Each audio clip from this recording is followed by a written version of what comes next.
सुतं देवं कंसचाणूरमर्दनं देवकी परमानन्दं कृष्णं वन्दे जगद्गुरुं कृष्णं वन्दे जगद्गुरुं। 1-2 मिनट हम लोग जहाँ बैठे हैं इस धरती पर बैठने का लाभ ले लें। मैंने कहीं सुना था कि भगवान का नाम अपने घर में लो, अपने घर में, तो उसका उतना ही फल होता है जितना नाम लोगे। लेकिन गौशाला में, तीर्थ में, गंगा जी के तट पर बैठ के अगर भगवान का नाम लिया जाए तो उसका अनंत गुना फल हो जाता है। तब यहाँ आए हो तो यहाँ की धरती का थोड़ा लाभ लो और हम लोग मिलके 2 मिनट प्रभु का नाम गाएं। उसके बाद में थोड़ी सी चर्चा आपके साथ करेंगे। तो सभी लोग मेरे पीछे जोरदार आवाज़ में गाएंगे। इतनी जोर गाओ कि गौ माताएं सुन लें आपकी आवाज़ जो पीछे बधी हुई है, ठीक है ना? वहाँ तक आवाज़ पहुँचनी चाहिए।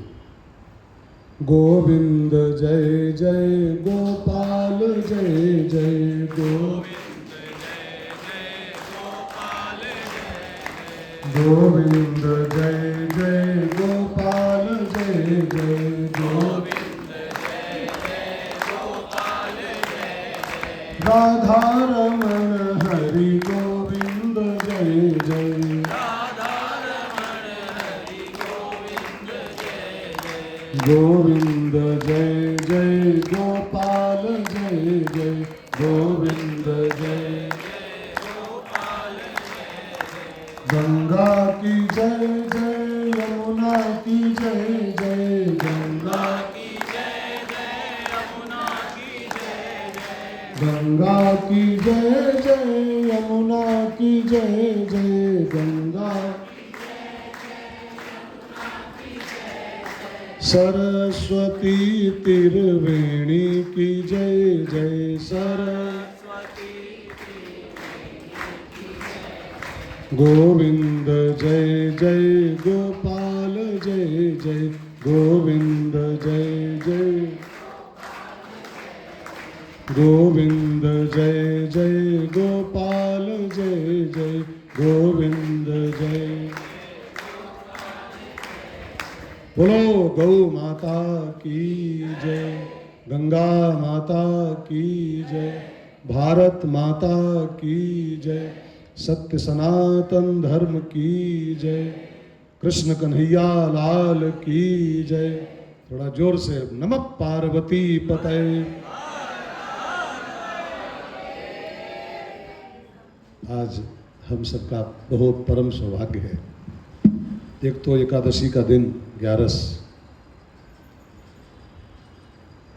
में भी गा छिपा है और गौ में भी गा छिपा हुआ है। ग्यारस का दिन हो और गौ माता की शरण में हम लोग बैठने को जगह पा जाएं। थोड़ा कुछ लम्हे ही सही, लेकिन ग्यारस और गौ माता का कॉम्बिनेशन हो जाए ना तो ये सोने में सुहागा हो जाता है। तो आप और हम इस अवसर का लाभ लेने के लिए बैठे हैं। अभी अभी गौ सेवा हुई, वृक्षारोपण हुआ, डॉक्टर साहब के विचार हम लोग सुने। अभी यहाँ तो जो सुने अंदर बैठ के डॉक्टर साहब सागर हैं गुण, वो है ना एक चौपाई, जय हनुमान ज्ञान गुण सागर, है ना? तो हनुमान जी की तरह ये ज्ञान गुण के सागर हैं। इनकी तपस्या को प्रणाम करता हूँ मैं। यहाँ बैठ के गौ से उत्पन्न होने वाली चीज़ों के माध्यम से एक सामान बना करके और गौ का महत्व बढ़ा रहे हैं। बढ़ा रहे हैं गौ का महत्व कौन बढ़ाएगा? अपने महत्वपूर्ण है वो, लेकिन गौ उपयोगी बने तो उसकी रक्षा ज़्यादा होती है। डॉक्टर साहब उसी क्षेत्र में काम करें। एक बार जोरदार तालियों से उनकी तपस्या को प्रणाम करेंगे। और इस पूरे आयोजन के सूत्रधार हमारे निरंजन जी, जो इनकी बुद्धि ऐसे कामों की रिसर्च किया करती है कि क्या करें कि कुछ और समाज जुड़े। समाज आजकल का गलत दिशा में, गलत माने अलग दिशा में जा रहा है। गलत नहीं कहूँगा, अलग जा रहा है। इंसान की थिंकिंग प्योर भौतिकवादी हो गई, प्योर भौतिकवादी। हमने केवल पैसे को ही और कमाने खाने को ही सब कुछ मान लिया है। सब कुछ यही है, पैसा कमा लो, परिवार को खूब बढ़िया सुविधा दे दो और बस बच्चों को अच्छा पढ़ा दो, इसके अलावा कुछ सोचना नहीं चाहते। और ऐसे भौतिकवादी सोच में ऐसे अनुष्ठानों की व्यवस्था करना ये बहुत दुष्कर कार्य है। लेकिन हमारे निरंजन जी इसी काम के लिए ऊपर से भेजे गए। कुछ लोग होते हैं जो ऊपर से भेज जाते हैं इसी काम के लिए। हाँ अलग इधर हम लोग बातचीत करेंगे, जारी है, फिर हमारी कथा का समय भी हो रहा है 2 बजे से। तो एक बात जान लो, हम लोग किस धर्म में आते हैं? जोर से बोलो। इसको याद रखिएगा, हम लोग ब्राह्मण, क्षत्रिय, बनिया, शूद्र सब इसके बाद में हैं, ठीक है ना। हम जो भी हैं, बनिया हैं, ब्राह्मण हैं, क्षत्रिय हैं, वो सब उसके बाद है, सेकेंडरी। मूल रूप से हम सब सनातन धर्म के हैं, इसको पहले ख्याल रखना है। सनातन माने क्या होता है, थोड़ा ध्यान देके सुनो। सनातन में 4 अक्षर हैं, लास्ट अक्षर है तन। तन माने क्या होता है जानते हैं आप लोग? तन माने शरीर, ठीक है ना, शरीर तन, अथवा कह लो इसको जीवन। भाई शरीर और जीवन एक चीज का नाम है। आप ध्यान देके सुनना, तन हमारा, आपका तन सा और ना से युक्त हो जाए, सा और ना, इसको बोलते हैं सनातन। हमारा जीवन एक तरफ सा हो, एक तरफ ना हो, उसके बीच में हमारा जीवन हो, यही सनातन धर्म है। सा माने क्या होता है? सदगुरु, सा से सदगुरु, और ना माने नारायण। हमारा जीवन एक तरफ से हम सदगुरु से युक्त हों, एक तरफ से नारायण के सानिध्य में हों। सदगुरु और नारायण का सानिध्य अगर हमारे जीवन में है और हमारा जीवन दोनों के बीच में पल रहा है, चल रहा है, तो आप सनातन धर्म की परंपरा का सम्मान कर रहे हो। तो ऐसे सनातन धर्म में हम सब पैदा हुए हैं। अब आपसे मुझे जो खास बात कहनी हुई है कि सनातन धर्म के पांच प्राण हैं। बहुत समझ के सुनिएगा, बस 5-7 मिनट बात पूरी कर दूंगा, 10 मिनट में मैक्सिमम।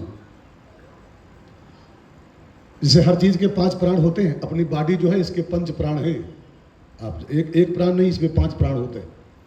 5 प्राण हैं तो ये देह चल रही है, शरीर जीवन चल रहा है। ऐसे सनातन धर्म के 5 प्राण माने गए। मैं इसलिए इस बात को आपको बताना चाहता हूँ, ये 5 चीज़ें जो मैं बताने जा रहा हूँ, अगर इनको पुष्ट रखा जाएगा, ये सब बचे रहेंगे 5 आइटम, तो अपना धर्म बचा रहेगा। और इन पे खतरा अगर आया, इन 5 चीज़ों पर, तो फिर धर्म खतरे में पड़ जाएगा। और धर्म खतरे माने हम सबका अस्तित्व खत्म हो जाएगा। यूनान, मिस्र, रोमा सब मिट गए जहाँ से। भाई धर्म हमारा प्राण होता है किसी भी देश का, और जब धर्म ही मिट जाएगा तो हम सब बचेंगे क्या? और धर्म के, सनातन धर्म के 5 प्राण हैं। आइए इस पर हम लोग चिंतन कर लें। 2 मिनट बहुत ध्यान देकर सुनना, 10 मिनट आप लोग। पहला प्राण है, 5 का नाम गा से ही है, 5 गा से है। पहला प्राण है गाय, गा से गाय। दूसरा प्राण है गा से गंगा। तीसरा प्राण है गा से गायत्री, ठीक है ना। चौथा प्राण है गा से गुरु, गुरु। 4 हो गए 5 हो? गाय, गंगा, गुरु, गायत्री, और 5वां प्राण है गीता। गीता, गीता तो आप लोग परिचित हो। गीता तो क्या कहना ये, हाँ गोपाल तो वो तो भगवान, उसकी बात नहीं, तत्व की बात कर रहा हूँ, तत्व की बात। गोपाल तो सबका मूल है, उसकी तो बातें अलग है।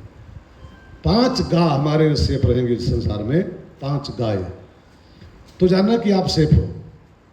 तो एक एक शब्द पर चिंतन हम लोग कर लें, 2-2 मिनट। आप सब लोग ध्यान देकर सुनो। पहला प्राण क्या है? गाय। अब गाय को अभी डॉक्टर साहब एक कहानी सुनाए थे, बहुत बढ़िया लगा हमको। विवेकानंद जी गए बाहर कहीं, तो उनसे किसी ने पूछा कि आपके भारत का सबसे कीमती पशु कौन है, सबसे बढ़िया पशु? तो स्वामी जी तपाक से उत्तर दिए, भैंस। अभी डॉक्टर साहब सुनाए जस्ट अभी, भैंस सबसे अच्छा पशु हमारे देश का। अब पूरी बात सुनो पहले। तो उसने सवाल किया पत्रकार ने, आपके यहाँ तो गाय की महिमा है, तो भैंस का नाम ले रहे हो? महिमा तो गाय की आपके यहाँ है। तो कहा तुम मूर्ख हो, तुमने पूछा पशु कौन बढ़िया है? गाय पशु नहीं है, पशु भैंस है। पशु भैंस, गाय पशु है क्या? गाँव ही विश्व से मातरा, गाय पूरे विश्व की माँ है, सनातन धर्म की माँ है। और आप जानते हैं बहनों भाइयों, बिना गाय के कोई भी धार्मिक काम हिंदू धर्म में संभव नहीं, कोई भी धार्मिक काम। अब मनमानी कोई करे तो करे, लेकिन हमारे यहाँ शास्त्र कहते हैं कि बिना पंचगव्य का सेवन किए, बिना पंचगव्य के आप किसी अनुष्ठान के पात्र नहीं होते हो। आपको छोटा सा हवन भी करना हो ना, हवन अपने घर में, पहले पंचगव्य का सेवन करो। गाय के गोबर से लीपो, गौमूत्र का छिड़काव करो, गाय के कंडे मंगाओ, गाय के घी में, है ना, सामग्री तैयार करो। अब बताओ पूरे हवन के मूल में कौन है? गाय का गोबर, गाय का मूत्र, गाय का पंचगव्य, गाय का घी, तभी तो हवन कर पाओगे। अब सोचो एक छोटा सा हवन खाली धर्म का काम है, अब बिना गाय के नहीं होता। कोई भी यज्ञ जो अच्छे आचार्य कराते हैं ना, तो पहले यजमान को पंचगव्य का पान कराते हैं। पहले गाय के बने गोबर मूत्र से 5 चीजें मिला करके पंचगव्य, आप जानते हो सब लोग, उसको पहले थोड़ा पी लो, तब आप यज्ञशाला में पाँव रखो। उसके पहले अगर पाँव रखा आपने यज्ञशाला में, तो आप उस यज्ञ के पात्र ही नहीं हो, आप अनधिकारी हो, घुसपैठ गया हो, घुसपैठ कर रहे हो खाली। बस पात्रता ही गाय शुरू होती है हमारी। तो गाय को खाली पशु मानना, खाली जानवर कहना, ये हम खुद हमारे जानवर बुद्धि का परिचायक है। गाय हमारी माँ है, सनातन धर्म की माँ है। एक हमारे एक बॉडी में एक हड्डी होती है, क्या बोलते हैं उसको? बैकबोन, रीढ़ की हड्डी। अगर सच कहूँ तो सनातन धर्म की जो बैकबोन है, रीढ़ की हड्डी, वो गाय माता है। भगवान ने स्पष्ट अपने शब्दों में कहा है, गवाम मध्य वसाम में हम, मैं गांव के गैयों के मध्य में बसता हूँ। वो गो वैकुंठ और गोलोक सब भूल जाओ, भगवान ने अपने मुंह से कहा है, गवाम मध्य, गायों के मध्य में वसाम में हम, मैं बसता हूँ। तो गाय की सेवा का मतलब हुआ कि साक्षात गोविंद की सेवा आपके हाथों हो रही है। गाय की सेवा खाली गाय की सेवा मत मानो, गवाम मध्य वसाम में हम। जब भगवान अनाउंसमेंट करे मैं बसता हूँ गाय के अंदर, तो गाय को अगर आपने रोटी खिलाई है, तो इसका मतलब है कि आपने साक्षात गोविंद की सेवा कर दिया। मैं इसलिए गोविंद को अलग से नहीं ले रहा हूँ, जैसे भैया ने कहा गोविंद को भी जोड़ो, तो जब गाय में ही गोविंद समाहित है तो अलग से उसको क्या कहना? जैसे हनुमान जी को पूज लो तो राम की पूजा अपने आप हो गई, अलग से राम की जरूरत नहीं। क्यों? जहाँ हृदय आगार बसे राम, उसके अंदर राम बैठे हुए हैं पहले से। तो गोविंद की अलग से जरूरत नहीं है। गवाम मध्य वसाम में हम, मैं गाँव के मध्य में बसता हूँ, गायों के अंदर। अगर गाय की सेवा आप कर रहे हो तो फिर आप गोविंद की ही सेवा कर रहे हो, इसमें कोई नो डाउट, बिल्कुल जरा भी बट नहीं। अब एक बात मुझे आपसे खास जो कहनी है, 5 बातें कहनी है, लेकिन गाय पर ज़्यादा बोलना है। गाय की सेवा हम 4 प्रकार से कर सकते हैं, 4 तरीके से करना चाहिए, सबको करना चाहिए। खाली इल्ज़ाम मत लगाओ कि सरकारें करें, सरकारों का ठेका नहीं गाय का, हम लोग करें। ये सब गाय हमारी माँ है, वो सरकार की माँ नहीं है, हम सब की माँ है। तो गाय की सेवा के 4 आयाम संतों ने बताए हैं। कोई एक बिंदु पर काम करो तो गाय सेवा ही करोगे आप। एक पहली सेवा तो यही है कि एक एक गाय हम सब पाले, हर हिंदू पाले, और हर हिंदू एक गाय पालने का अभ्यास कर दे तो 80 करोड़ घर हैं लगभग हिंदू, 80 करोड़ घर। और गाय 80 करोड़ दुनिया में है ही नहीं, भारत में। गाय मुश्किल से बची होगी 10-12 करोड़, 80 करोड़ हिंदू घर हैं। मियाँ को छोड़ दो, ईसाइयों को छोड़ दो, खाली 80 करोड़ हिंदू घर हैं, और एक घर में एक गाय पल जाए। लेकिन ये मैं बोल रहा हूँ, इसको हम कर नहीं सकते हैं शहर वाले, हम लोग इसको नहीं कर सकते हैं। क्यों? क्योंकि फ्लैट में रह रहे हैं, खुद फ्लैट में रहे, टंगे हैं 12वीं मंजिल पर, है ना, आसमान में लटके पड़े हैं, तो गाय कैसे पाल पाएंगे? तो खैर गाय पालना तो हम सबके बस का नहीं है, शहरवासियों का। तो फिर 3 रास्ते बचे हो, ध्यान देकर सुनो। दूसरा रास्ता बचा गाय सेवा का, गाय के बने हुए उत्पादों के सेवन का संकल्प करें। उत्पाद बने, दूध हो गया, दही हो गया, घी हो गया। एक बहुत स्ट्रिक्ट संकल्प कर लें कि हम गाय के बने हुए पदार्थों का ही सेवन करेंगे। गाय के दूध को ही मंगाएं घर में अपने, भैंस का नहीं लेंगे, जर्सी का नहीं लेंगे। दूध वाले से कह दो स्ट्रिक्ट होकर के कि हमको देसी गाय का दूध चाहिए, रुपया 5 बढ़ा दो, 5 रुपया किलो बढ़ा दो भले, अगर वो साथ में है तो 65 में कर दो उसको। लेकिन हम देसी गाय का शुद्ध दूध लेंगे। दूध वाला 5 रुपया पा जाएगा ना बढ़ा करके, तो देसी गाय की व्यवस्था करेगा, कहीं से व्यवस्था करेगा, उसकी सेवा करेगा, क्योंकि उसको दूध चाहिए देसी गाय का। तो अब देखो, आप दूध पा गए बढ़िया सा। डॉक्टर साहब भी कह रहे थे अभी जस्ट कि जर्सी गाय का दूध बिल्कुल नहीं लेना चाहिए इंसान, बिल्कुल किसी भी शर्त पर, और नहीं तो बहुत जल्दी कैंसर के मरीज होने वाले, बहुत जल्दी। वो गाय है ही नहीं, वो गाय ही नहीं। उसको गाय में पता नहीं कौन शामिल कर दिया है किसी। वो लंदन में बनी थी, वो एक सूअर और भैंस का क्रॉस करा करके, सूअर और भैंस का, वो खाली मांस खाने के लिए उसको लोगों ने बनाया था, मांस के लिए बनाई गई थी वो, और लोगों ने उसको गाय बना दिया। और उसके दूध में कैंसर के कीटाणु होते हैं। उसका दूध लगातार जो 2-3 साल सेवन कर ले, कैंसरस पक्का हो जाए। इसलिए देसी गाय के दूध का सेवन हम सब करें, गाय के बने हुए प्रोडक्ट का इस्तेमाल करें, तो इससे गाय की उपयोगिता बढ़ेगी और गाय सेवा आपके द्वारा अपरोक्ष होती ना, इनडायरेक्ट सेवा है, इनडायरेक्ट। गाय पालो ये तो डायरेक्ट सेवा हो गई, लेकिन गाय के बने पदार्थों का सेवन करो, इसी बहाने गाय की उपयोगिता बढ़ेगी तो एक सेवा हो जाएगी। तीसरा रास्ता है, हमारे घरों में एक परंपरा थी, कभी अब नहीं रह गई है, कभी थी, गोग्रास निकालने की। याद है सबको? बहन जी याद है? गोग्रास आजकल की बहनों नहीं याद है। एक हमारी परंपरा थी घरों में कि जब रोटी बनती थी तो रोटी नंबर 1, हाँ, उसको गाय के नाम के अलग कर देते थे, और गाय अपने समय से आ जाती थी द्वारे पर, अपने टाइम पर। उसको थोड़ी गुड़ मिला के, थोड़ा घी मिला, जो भी हो अपने हिसाब से गोग्रास खिलाना। तो गाय, गौ माता अपने आप आती हैं, आप शुरू करो परंपरा। गाय के पास ऐसी घड़ी फिट होती है माइंड में, वो टाइम पकड़ लेगी आपके घर में, अपने आप आ जाएगी, गेट पे खड़ी हो जाएगी रोटी खाने के लिए।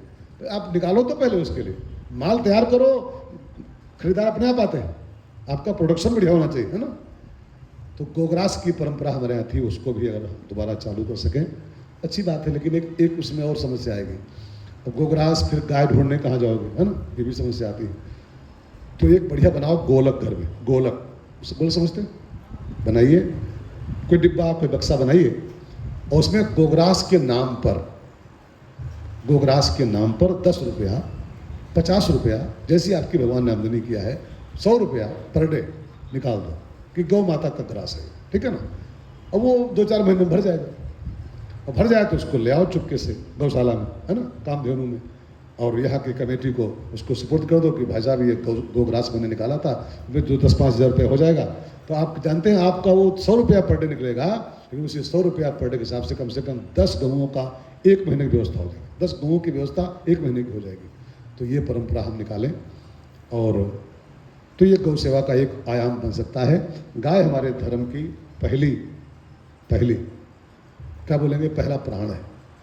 एक बात और कह दूँ गाय के संबंध में, मैंने रामायण में अभी कल ही कहा था, जब जब होए धर्म की हानि, सुने हो जो भाई, जब जब धर्म की हानि होती है धरती पर, तो बाढ़ें असुर, वो धर्म की हानि होती है, तो जानते हैं सबसे पहले कौन एक्टिव होता है भगवान को बुलाने के लिए? जो भगवान का अवतार दुनिया में होता है ना, वो ऋषि मुनि और देवता और देवी ये सब बाद में तैयार होते हैं। सबसे पहला जो एक्शन लेता है भगवान को उतारने के लिए, गाय माता। मानस में लिखा है साफ साफ, धेनु रूप, ये धरती माता गाय का रूप बनाती है, फट से धरती माता, और गाय का रूप बना के ब्रह्मा की शरण में आती है, मीटिंग बुलाती है, और फिर सब मिलकर भगवान को पुकारते हैं गाय के नेतृत्व में, तब भगवान का अवतार होता है, और तब धर्म संस्थापनार्थ होता है, धर्म की स्थापना होती है। तो भगवान के अवतार में भी जो जिस राम को पूजते हो ना, जिस कृष्ण को पूजते हो, उस राम कृष्ण को धरती पर लाने वाली गाय माता है।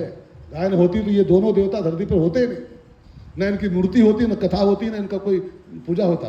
ये राम कृष्ण दोनों जो हैं गौ कृपा से धरती पर आए, तो इन दोनों की मूल में गाय माता है। तो राम कृष्ण को भजो, लेकिन जो उतारी है दोनों को उसको मत भूलो, है ना। उसका खूब हम लोग उसकी सेवा का संकल्प करें, गाय बचेगी तब धर्म बचेगा।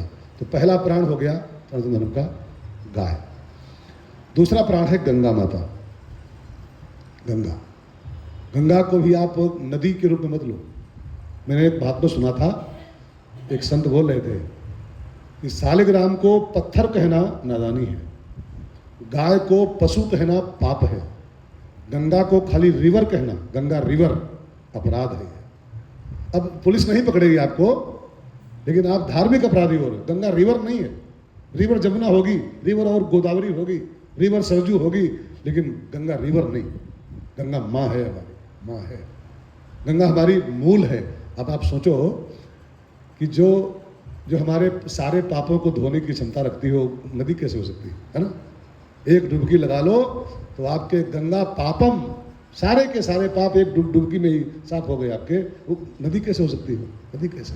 और इतने नहीं, आपके जितने पूर्वज हैं, पुरख हैं, उन सबको तारने का काम जो करती है, सारे के सारे पुरखों को, बस उनकी हड्डी एक बार डाल पाओ आप, उनकी हड्डी गंगा जी में, बस पार हो गया हो, है ना। तो सोचो आपको भी धो रही है, आपके पुरखों को भी तार रही है, तो नदी कैसे हो सकती है। नदी नहीं है गंगा। हमारी क्या बोलेंगे, वो खाली जल धारा नहीं है गंगा, वो जीवन धारा है। गंगा जीवन धारा है। ये बिजली चमक रही है, बिजलियाँ जो जल नहीं है, इसकी सबके उत्पादन में गंगा जी का हाथ है, हमारी खेती सींचने में गंगा जी का हाथ है। तो हमारा प्राण तत्व है गंगा, खाली नदी नहीं है। दूसरा प्राण है गंगा। तीसरे की बात हम लोग करें, तीसरी है प्राण शक्ति गीता। सनातन धर्म के 5 प्राण है भाई साहब, इसको बहुत ध्यान देकर सुनिएगा आप। गीता माता, गीता को आप क्या मानते हो? पुस्तक। गीता पुस्तक है, किताब है गीता। भगवान ने अपने मुंह से कहा है गीता में, गीता में हृदयम। अर्जुन, गीता किताब नहीं है, गीता इज माई हार्ट। भगवान का दिल है गीता, ठाकुर जी का हमारे। तो गीता के सेवन का भी अभ्यास हम सब करें। महात्मा गांधी कहते थे एक बड़ी प्यारी बात, गांधी जी कहते थे कि मैं अपने जीवन में जब जब समस्याओं में घिरता हूँ, प्रॉब्लम्स में, लगता है कहाँ से रास्ता खोलूं, तब मैं सीधे गीता माता शरण में आता हूँ, सीधे, और गीता के पन्ने पलटता हूँ। और 2-4 पन्ने जो पलटता हूँ, मेरी जीवन की समस्या का समाधान मेरे सामने आता है। आप भी इसको प्रयोग करो, खाली सुनो मत। जीवन में, जीवन की लगभग प्रत्येक समस्या का समाधान गीता की पुस्तक में भरा हुआ है। जीवन के कल्याण के इतने रास्ते बताए गए हैं, जो चाहो चुन लो। कर्म योग, भक्ति योग, ज्ञान योग, ध्यान योग, तमाम रास्ते गीता माता ने समाज के आगे रखे हैं। इसमें से कोई रास्ता पकड़ लो, सीधे परम धाम की प्राप्ति, मेरी प्राप्ति आप कर सकते हो। तो गीता खाली किताब नहीं है, किताबें और भी तमाम है, लेकिन गीता भगवान का हृदय है और हमारे सनातन धर्म का प्राण है, तीसरा, ठीक है ना। और चौथा प्राण जो संतों ने बताया वो गायत्री। गायत्री, गायत्री को एक संस्था ने अपने नाम पर कर लिया है, क्या नाम करके, नाम नहीं बताऊंगा, आप जानते हो। वो कर लिया है हैंड ओवर कि वो हमरी खाली, बस हमरी। गायत्री किसी की दपोती है क्या? गायत्री हमारे सनातन धर्म की प्राण है। वो वेद माता, हमारी वेद माता है, राष्ट्र माता गायत्री। गायत्री की परिभाषा जानते हो क्या होता? माता जी तो ही है। गायत्री की एक परिभाषा ध्यान देकर सुन लो। गायत्री में 3 अक्षर है बहनों भाई, गायत्री में 3 अक्षर, गा प्लस य प्लस त्री। गा माने होता है गागर में सागर। गायत्री का जो गा है ना, गा माने वो गागर में सागर भरा हुआ है। 24 अक्षर का मंत्र है खाली, बस 24 अक्षर का गायत्री। उसका जाप करने से 4 वेदों का फल मिलता है। गागर में सागर भरा हुआ है। दूसरा अक्षर है गायत्री का य, तो य माने होता है यज्ञ। यज्ञ गायत्री का जो जाप करता है, थोड़ा बहुत ही सही, 11 बार ही सही, 5 बार ही सही, उसको जीवन संसार के समस्त यज्ञों का फल मिलता है। मैं तो कहूँ हर व्यक्ति नहाने के बाद में 3 बार ही बोलो, गायत्री मंत्र का जाप करो, तो आपको बैठे बैठाए यज्ञ का फल मिलेगा। सब यज्ञ उसमें समाहित है। य और त्रि माने होता है त्रिशक्ति। त्रिशक्ति, महाकाली, महालक्ष्मी और महासरस्वती। या यूँ कह लो कि हमारी बुद्धि शक्ति, हमारी द्रव्य शक्ति, हमारी क्रिया शक्ति, वो तीनों शक्तियों को जो ऊर्जा मिलती है वो गायत्री से मिलती है। इसलिए गायत्री हमारे सनातन धर्म की चौथी प्राण है। और अंतिम बात मैं आपसे कह दूं, गुरु। गुरु 5वां प्राण गुरु। गुरु को भी आप हल्के मत लो। काशी वाले तो डॉक्टर साहब काशी के हैं, हम भी उधर के हैं। हाँ? काशी में तो गुरु को इतना हल्का बना दिया गया है। और गुरु गुरु पान चलेगा, गुरु बीड़ी पियोगे इतना लोगों ने गुरु को हल्का कर। गुरु जानते हो क्या होता है? गुरु पंडित नहीं होता है, गुरु बाबा नहीं होता है। गुरु जीवात्मा और परमात्मा के बीच की कड़ी होता है। एक तरफ जीवात्मा, एक तरफ परमात्मा, इन दोनों को मिलाने का जो काम करता है। बलिहारी गुरु आपने गोविंद दियो। गोविंद और जीव के बीच का जो पुल है, ब्रिज है, उसका नाम गुरु होता है। और ऐसे गुरु को हमारे यहाँ कारीगर बन गए। कारीगर एक बड़े प्यारे कथावाचक है, अभी कलकत्ता आए थे वो, इसमें रामकृष्ण मठ में बापू जी ये कथन बोल रहे थे कि हर पत्थर में मूर्ति होती है। हर, ध्यान देकर सुनिएगा, हर पत्थर में मूर्ति होती है, लेकिन जब कोई कारीगर तराशता है तब मूर्ति बाहर आती है। इसलिए ये खड़े हैं ठाकुर जी, ये पहले ऐसे नहीं थे। जयपुर जाकर देखो, ऐसे नहीं होते, ये सब आड़े तरह से पत्थर होते हैं खाली। ये जो खड़े ना बंसी लिए, ये वहाँ टेढ़े मेढ़े पत्थर खाली होते हैं। एक कारीगर की छेनी चलती इसके ऊपर। जब छेनी चलाता है तो अगल बगल के आलतू फालतू निकाल के बाहर कर देता है, और तभी बंसी वाला बाहर निकल आता है। जैसे हर पत्थर में मूर्ति है, एक कारीगर उसको निकाल के बाहर करता है, ऐसे हर मानव के अंदर एक महामानव बंद है। हर मनुष्य में एक महामनुष्य बंद है। बस जरूरत क्या है? कारीगर की। बस केवल कोई कारीगर, कोई छेनी चलाए, कोई गुरु, कोई सदगुरु, आप में से एक महामानव निकाल देगा। मैं आपको 2 नाम सुनाऊं। एक नाम आपको याद होगा, महाराष्ट्र का शिवाजी। नाम सुने? शिवाजी। शिवाजी कोई महापुरुष नहीं था, एक सिपाही का लड़का, उसके पिताजी सेना में काम करते थे, नॉर्मल सा बेबी बच्चा, लेकिन एक गुरु की छेनी चल गई उसके ऊपर, समर्थ गुरु रामदास की छेनी चली और वही शिवाजी जो एक नॉर्मल सा बच्चा था, सामान्य सा बच्चा, शेर हो गया, शेर बन गया। चंद्रगुप्त मौर्य बिहार का क्या था, महापुरुष था क्या, चरवाहा, शेफर्ड वनली, चरवाहा चलाता था बकरी भेड़ी, एक गुरु की छेनी चल गई उसके ऊपर, वही चंद्रगुप्त मौर्य जो खाली चरवाहा मात्र था, कितना इतिहास का प्रसिद्ध राजा बन गया आप जानते हैं। तो हर पुरुष में एक महापुरुष छिपा है, बस शर्त है किसी कारीगर की छेनी चले, कि किसी गुरु की तराश इस पे चल जाए, तो इसी में से एक महामानव निकल पड़ता है, एक इतिहास पुरुष निकल पड़ता है। तो गाय, गंगा, गीता, गायत्री और गुरु, ये 5 जो गा हैं, 5 गकार, अगर इन पर आंच आई, ये खतरे में पड़े, ये 5 लोग, तो जानना कि फिर आपका धर्म खतरे में है, और धर्म खतरे में है तो आप खतरे में हो, आप खतरे में। इसलिए हम सब मिलकर गाय पर ध्यान दें, गाय को बचाएं, गंगा को बचाएं, कचरे से बचाएं। अभी एक मैं रिसर्च पढ़ा था किसी डॉक्टर का, गंगा पर जो अत्याचार हो रहे हैं ना, जो अत्याचार 2050 तक लुप्त हो सकती है। अभी कोई कह रहा था जिस ढंग से गंगा में कचरा लोग फेंक रहे हैं ना, अगर यही गति रही तो गंगा मैया रुष्ट हो जाएंगी और 2050-60 आते आते संसार से विदा हो जाएंगी। तो गंगा विदा हो गई तो फिर यज्ञ कैसे करोगे, है ना, यज्ञ कैसे, पंचगव्य गंगा नहीं होगी तो पाप कहाँ धोगे अपने आप, है ना। तो गंगा बचाइए, गाय को बचाइए, गुरु का सम्मान कीजिए, है ना, गीता का थोड़ा स्वाध्याय कीजिए। सब लोग खाली पुस्तक रखने से नहीं होता, गीता का स्वाध्याय कीजिए, और गायत्री का कम से कम 5 मंत्र जाप रोज हम सब करें नहाने के बाद में, ये 5 बचे रहेंगे तो हम बचे रहेंगे। इसी उम्मीद के साथ हम लोग आज इकट्ठा हुए हैं कि हम सब इनको बचाने का संकल्प करें। और एक मैं आपको खबर कर दूं, सूचना हालांकि आपको सबको है ही है, और गौ माता का प्रोडक्शन जब समाज को मिलता रहेगा तो समाज गौ की महिमा को समझेगा, और गौ बचेगी, और गौ बचेगी तो देश बचेगा। इस मंगल कामना के साथ आइए हम लोग इस सभा को विराम करें, क्योंकि भूख भी लगी होगी आपको, हमको कथा भी करना भी है। तो मैं चाहूँगा कि समापन के 2 शब्द निरंजन जी कहें, उसके बाद में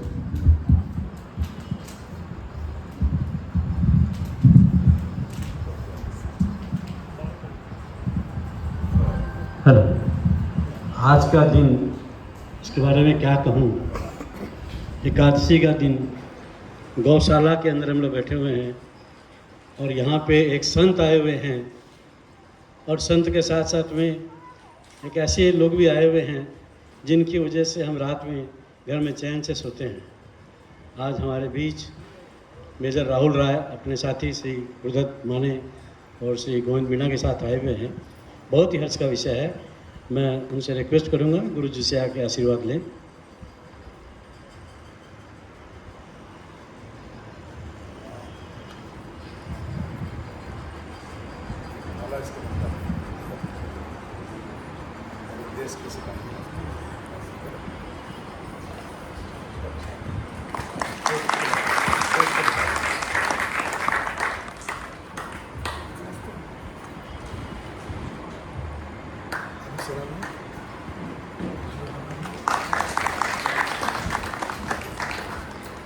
आप सब लोग आए, इसके लिए आप लोग का बहुत बहुत धन्यवाद। आप लोग कथा में जाएं, जैसे गुरु जी ने बताया, अभी 3 दिन लीलवा में कथा चल रही है।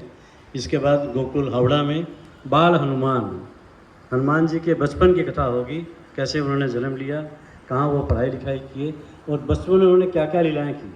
हम लोगों ने रामचंद्र भगवान की लीला सुनी है, कृष्ण भगवान की लीला सुनी है, लेकिन हनुमान जी के बारे में हम लोगों ने नहीं सुना कि बचपन में उन्होंने क्या लीलाएँ की हैं। उस पर गुरु जी प्रकाश डालेंगे। आप सबसे मेरा अनुरोध है, आएँ और कथा का लाभ उठाएँ। आने के लिए आप सबका बहुत बहुत साधुवाद। इसके बाद प्रसाद की व्यवस्था है।